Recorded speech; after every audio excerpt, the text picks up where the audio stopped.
अब रुख करेंगे बंगाल का, जहां अब सियासी मुकाबला और दिलचस्प हो गया है। असदुद्दीन ओवैसी और हुमायूं कबीर की जोड़ी ने एंट्री लेकर चुनाव को त्रिकोणीय बना दिया है। ऐसे में सवाल यह है कि क्या ये नई सियासी जुगलबंदी ममता बनर्जी के मजबूत वोट बैंक में सेंध लगाएगी, या फिर मुकाबला पहले की तरह ही टीएमसी और बीजेपी के बीच सिमट कर रह जाएगा। देखना होगा कि इस बार बंगाल में असली खेला कौन करता है। ओवैसी हुमायूं एक साथ, बंगाल में क्या खेला होगा? बड़े मियां छोटे मियां की जोड़ी, दीदी की डगर कठिन होगी।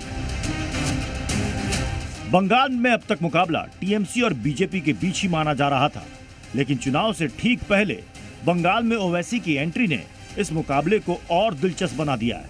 यानी बंगाल में मुकाबला अब त्रिकोणीय हो गया है। कोलकाता में जनता उन्नयन पार्टी के फाउंडर हुमायूं कबीर और एआईएमआईएम प्रमुख असदुद्दीन ओवैसी ने पश्चिम बंगाल विधानसभा चुनाव के लिए अपनी पार्टियों के बीच गठबंधन का ऐलान किया, तो बड़े मियां यानी असदुद्दीन ओवैसी के निशाने पर ममता बनर्जी रहीं। ओवैसी ने साफ कहा कि इस गठबंधन का सबसे बड़ा एजेंडा मुस्लिम लीडरशिप को मजबूत करना है। इस चुनाव में इस प्रदेश में मुस्लिम माइनॉरिटी की एक पॉलिटिकल लीडरशिप उभरे और स्ट्रेंथन हो। इस चुनाव की हद तक नहीं है, बल्कि ये अलायंस आगे भी जाएगा। हम आगे भी मिलकर काम करेंगे और इस मकसद के तहत एक ऑब्जेक्टिव लेकर हम जनता के दरमियान में जा रहे हैं और हमारे को यकीन है कि इंशाअल्लाह हम अपने इस पॉलिटिकल ऑब्जेक्टिव में कामयाबी हासिल करेंगे। ओवैसी और हुमायूं कबीर के बीच सीट बंटवारे को लेकर भी तस्वीर साफ हो चुकी है, जिसके मुताबिक हुमायूं कबीर की पार्टी 182 से 192 सीटों पर चुनाव लड़ेगी, जबकि एआईएमआईएम 8 से 10 सीटों पर अपने उम्मीदवार उतारेगी।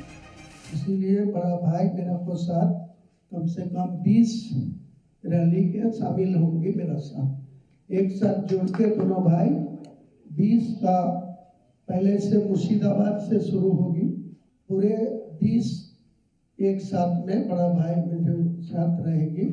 अब सवाल यह कि क्या बड़े मियां छोटे मियां की ये जोड़ी बंगाल में दीदी की राह मुश्किल करेगी, क्योंकि बंगाल में मुसलमानों का वोट ममता बनर्जी को ही जाता है, और जब बड़े मियां और छोटे मियां की जोड़ी मैदान में है तो ममता का नुकसान तय है। इसे समझने के लिए साल 2021 में मुस्लिम बाहुल्य इलाके के नतीजे देख लीजिए। मुर्शिदाबाद में मुस्लिम आबादी करीब 66.3% है और यहाँ कुल 22 सीटें हैं, जिसमें से टीएमसी को 20 सीटों पर जीत मिली थी तो 2 सीटों पर बीजेपी जीती थी। मालदा में 51.3% मुसलमान है और विधानसभा की सीटें हैं 12, जिसमें पिछले विधानसभा चुनाव में टीएमसी ने 8 सीटों पर कब्जा जमाया था तो बीजेपी 4 सीटों पर जीती थी। उत्तर दिनाजपुर में मुस्लिम आबादी 49.9% है और 9 सीटें हैं, जिसमें से 7 सीटों पर दीदी की पार्टी जीती तो 2 सीटों पर बीजेपी ने परचम लहराया। बीरभूम में 37.1% मुस्लिम मतदाता हैं और कुल सीटें 11, जिसमें से 2021 में 10 सीटों पर टीएमसी जीती और बीजेपी का बस खाता ही खुल पाया था। दक्षिण 24 परगना में 35.6% मुसलमान और विधानसभा की सीटें हैं 31, जिसमें से 30 टीएमसी ने जीती थी और बीजेपी का खाता भी नहीं खुल पाया था। हुमायूं कबीर की नजर इसी वोट बैंक पर है और मुसलमानों का साथ बड़े मियां और छोटे मियां को मिलता है तो यहाँ खेल बिगड़ सकता है।